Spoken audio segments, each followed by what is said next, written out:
Okay. There we go. Okay. Oscar, are you still on Word? Yes.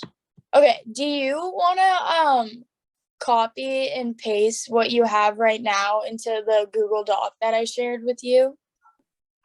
Let me see. It's just, we're all on it just to see like what we have so far. Right. And we add on. The problem is that I'm on. Hold on.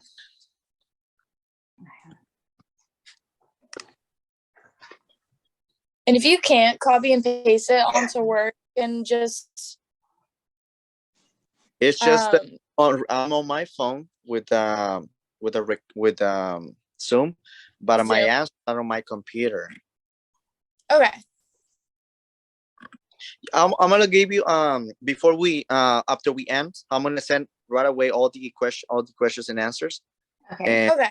like a 10-minute time to read it well. If it's in a mistake, just send it back and I'll redo it. Okay. So let's go to. Do you want to go to 2? Yes, go ahead. Okay. So so this is where Stanovich calls probabilistic reasoning the Achilles heel when it comes to human cognition and decision making. Explain what this means. I finally got one like before I did about like I get this. Like, I totally get it. I mean, I read about it too, but I do. So probabilistic reasoning is just likely but not confirmed. It's that all it is something that is not 100% guaranteed, but it's something that is likely. We think it's, Yeah, basically literally just like a probability. Yeah, exactly. Remember, we had a hard time with falsifiability. Like, this one was just easier for me. Yeah. And yeah, so I put also Stanovich mentions the irony, and I found this like somewhere else too because I was reading about it. Stanovich mentions the irony in the fact that psychology suffers because individuals struggle with thinking statistically. Yet psychologists have done the most research when it comes to probabilistic reasoning than anybody. And it said that. Wait, you want to re-say that? And I'm just going to type what you're saying right now onto a Google Doc because you have the right answer. That's right what now. I got from that. Like, that's what I read up on it on this other thing because I was kind of focused on 2 because I didn't think that. Yeah. So we have so far Stanovich mentions the irony because psychology struggles. It suffers because individuals struggle with thinking statistically. Yet psychologists have done the most research when it comes to probabilistic reasoning.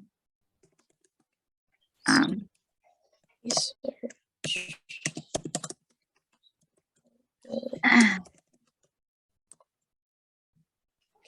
I think also like people want to think in terms of certainties, but they struggle with the fact that it's not certain 100% of the time.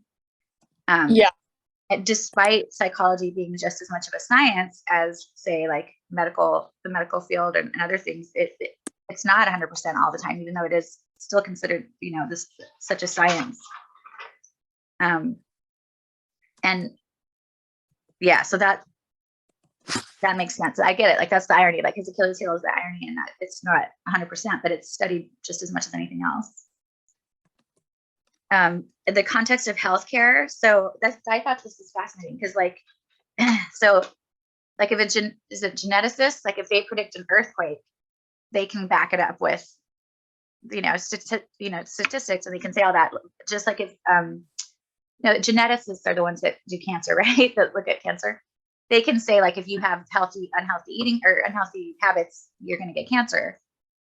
That's one. And then, like, another thing would be like predicting earthquakes. So psychologists could do the same thing with this, but it's not the same because it's not 100% certain. Like, I get what he's saying. Like, he wanted us to find something within the healthcare industry, particularly the, COVID, to answer the question. So finding an example, I was trying to find an example where it said that COVID was probabilistic in any way. Like, was it uncertain?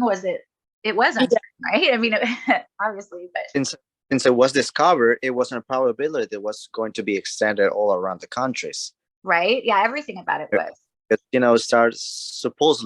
starts in some specific place. So all the countries have the probability to see, are we going to get them or not? Like, I don't know guys remember that former president was that decision talking about if we keep the country open or not, Yeah. it's gonna fail, or if we keep it open, so they're gonna come up here. So that's one of the probabilities that. Okay. Yeah, the Okay. whole Yeah. thing was. And the whole thing with probability is it's like how likely something is to happen. Like there's never a for sure thing. It's just like likely. I'm gonna look at. Wait a second. I need to look at something real quick. I'm just gonna mute myself.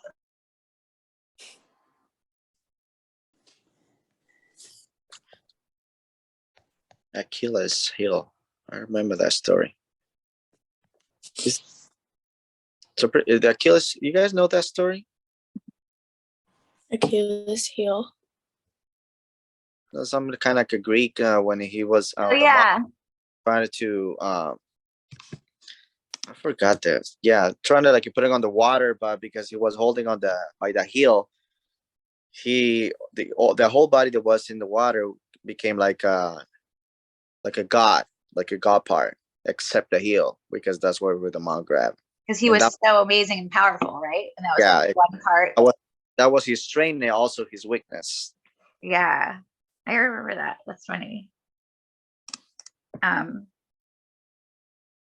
Yeah, I mean, there's a lot of. I just found something in it's like the MIT press that talks about how it was probabilistic, that probabilistic reasoning, media reporting, and public discourse has dominated the discussion of statistics related to COVID-19 and how to interpret them. Reasoning has inspired fear as well as hope. I mean, there's so many things. Oops. What is my thing doing? Sorry, my computer was waiting. Oh, I believe you have the full reference for the source that you selected, right? Yeah. Actually, that will be that.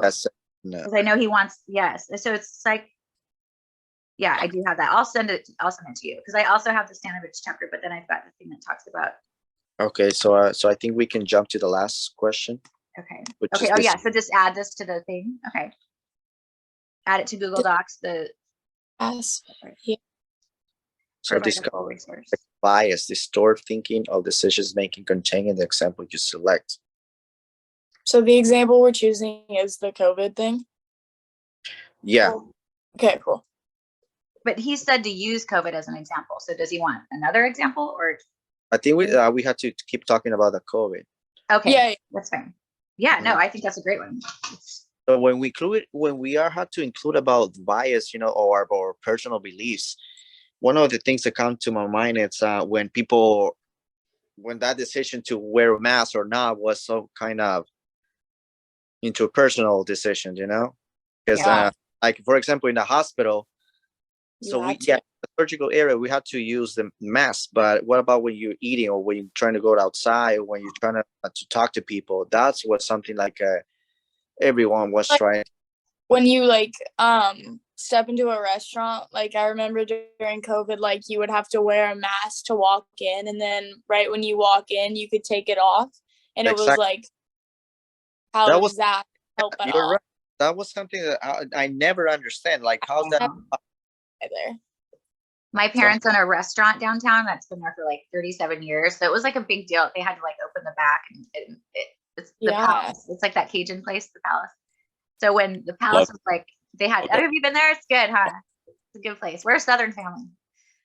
You said what? Huh? You said what was that? Oh, so the manager, they said that you could have 2 employees that had COVID, but you couldn't have 3. So, and my dad was like, well, if we have 2 people in the kitchen that have COVID, but it was okay. Like you were allowed to stay open. And then all like the money stuff that it was falling, it was a nightmare. Like it was so crazy with the restaurant stuff. Cause they never knew what to do. Like one manager would get it and then another staff member would get it. And I think just dealing with food in general, that was really hard. I don't work there, but I know it was difficult. And I thought that was weird that you could have 2 staff members with COVID, but not 3. Cause you'd think 2 is enough. And another aspect was the vaccine. When the vaccine started coming up, it's like everyone was, pretty much a lot of people was like, I'm in a religious activity, so I had to ask for the exception or medical exception not to get the vaccine, or like for example, my grandparents, they are Christians, so they were like not getting it because they were Oh, not to getting the vaccine. I'm And, Christian as well, but I never I heard that. That's amazing. understood the whole like vaccine because like, I mean, I've gotten like other vaccines. Yeah, well, you get other vaccines. That's totally true. I believe I'm probably trying to So, understand people like that because it came so fast. Yeah. But by the time by the time they came up to everyone to get it, it was not even full approved by the FDA. Yeah. It's like it kind of scared, because there are gonna be some secondary reactions, and that's what we're trying to worry about it. Yeah. Like, and a lot of people trying to get that religious exception or medical exception from trying not to be vaccinated. But so yeah, we can include that to the beliefs and to the bias about the example that we mentioned about the COVID. Yeah, that was a good example because it's true. There's so many things about that we're still split and divided as a country on it. There's still people who don't believe in it, and yeah, I have parents that are older, and then I have kids that are younger, so I didn't know. Well, let's just all be vaccinated, but I didn't know. And then my son would make me feel bad, like he was embarrassed. He didn't want to tell his friends that he got vaccinated because he thought he'd look like a wuss, and I'm like, well, I'm your mom. I don't want you to get sick, but I get like, when you're a kid, you have all these years ahead of you to worry about later on. And I was kind of like, well, I'm older anyway. I'm not gonna like, if I have something to happen in 20 years, that's I'd rather not get COVID. But yeah, I mean, and for some reason we don't hear COVID anymore. That's the thing, is that we don't have that's so my example. So the vaccine was not to cure the virus; it's like just to prevent. Right. Yeah. Look what it did. It did a lot. 100%. It's a kind of like I said, for some people, for some reason, I try to understand this side, and I try to understand the other side, which is making like interaction problem into this definition that Stanovich mentioned. Yeah. Like actions, you can have that problem A to the problem B, which is totally different, but all same, getting to the same results. It's more than likely that it's gonna be okay. You know what I mean? Like that. Yeah, you can kind of sometimes only go with what's more than likely. Yeah. Don't you think, Shadu? I see your finger in the screen. Yeah, I'm sorry, I'm multitasking, but no, yeah. I didn't want you to feel left out. No, it's okay.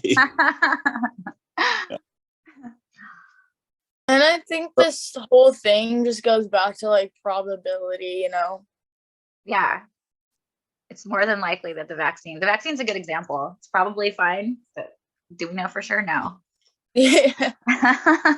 We'll never know. That's right. Thing. Yeah, exactly. Okay. So I think it helped. What? No, I was just saying, like the vaccine itself. I get the thought of it. I think it's more of like a mind thing, right? So let's say like, because a lot of people aren't really excited about it. Let's be honest. Like, so they'll take the vaccine and be like, okay, well, I can't get COVID, which is not what that means. It's more like, because people get it anyway. Yeah. Yeah. More of like a security blanket. That's what I saw it as, like for a lot of people. So. Yeah. Yeah. I don't know. I somehow never got it, and I don't know how that happened because I had kids that had it. When my niece got it, my sister-in-law put her in the garage. Like she made her live in the garage, and it was Christmas time, and she was in there all pissed off. We were Zooming, and this is like in the middle of everything. But I felt so bad, and by the time my kids had it, I was like, "Just come in, give me a hug." It was thing. That's funny. I had it twice, and it wasn't. Did you really? You had it twice? How was it? Was it awful, or was it no big deal? The first time I had it in March 2020, so that's when it first got here. Oh wow! So you had it. Oh, freaking out. Yeah. And it was bad. I had some terrible, whatever. It's a little graphic, but I got through it. And then the second time was last Christmas, like around that time. And it wasn't my smell back from it. Really? Yeah. Like I literally can't smell still. Gosh, so bad. I don't know how I never got it. Got it once. And constantly check, because in the hospital you had to like twice a week check and check. Oh yeah, I bet. But I think I only got once. Yeah, like around April 2020, like around that. But yeah, completely not smell anything. Back Nah, I tried everything. I tried